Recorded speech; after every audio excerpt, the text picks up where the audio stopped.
대학교 캠퍼스에서 발생한 교통사고가 최근 3년 새 급증한 것으로 나타났습니다. 특히 경사로가 많아 사고 위험이 큰데도 사유지라는 이유로 제대로 된 안전관리가 되지 않는 곳이 허다합니다. 보도에 김민욱 기자입니다. 비탈길을 내려가는 차량, 주차된 차 사이로 갑자기 보행자가 나오더니 그대로 들이받습니다.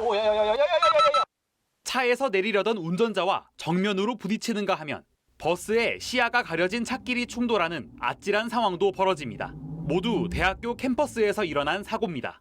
최근 3년 동안 주요 대학 17곳에서 난 교통사고는 모두 359건, 3년 사이 60% 이상 크게 늘었습니다.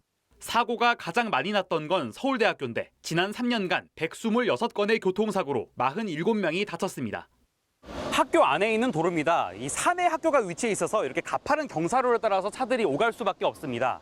이 횡단보도가 있긴 한데요. 워낙 이 불법 주정차된 차들이 많아서 보행자와 학생들의 시야를 가리기도 합니다.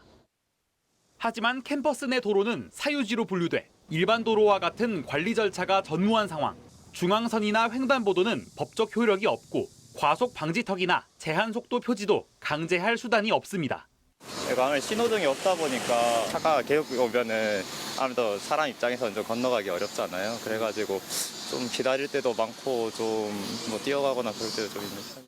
이 때문에 17일부터는 캠퍼스 내 안전 기준이 강화된 교통안전법 개정안이 시행됩니다. 대학 캠퍼스 도로를 도로 외 구역에서 아파트 안과 같은 기준이 적용되는 단지 내 도로로 포함시키는 겁니다.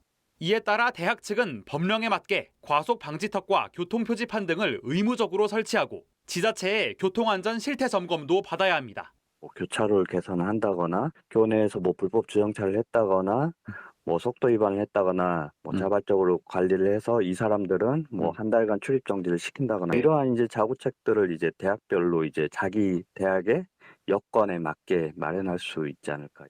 하지만 여전히 일반 도로는 아니라서 한계가 있습니다. 사고를 줄이기 위해 캠퍼스 내 속도 제한 규정을 두고 과속이나 음주, 무면허 등 중과실부터라도 일반 도로와 같이 처벌해야 한다고 전문가들은 조언합니다. HCN 뉴스 김민욱입니다. 핫 컨텐츠 앤 뉴스 HCN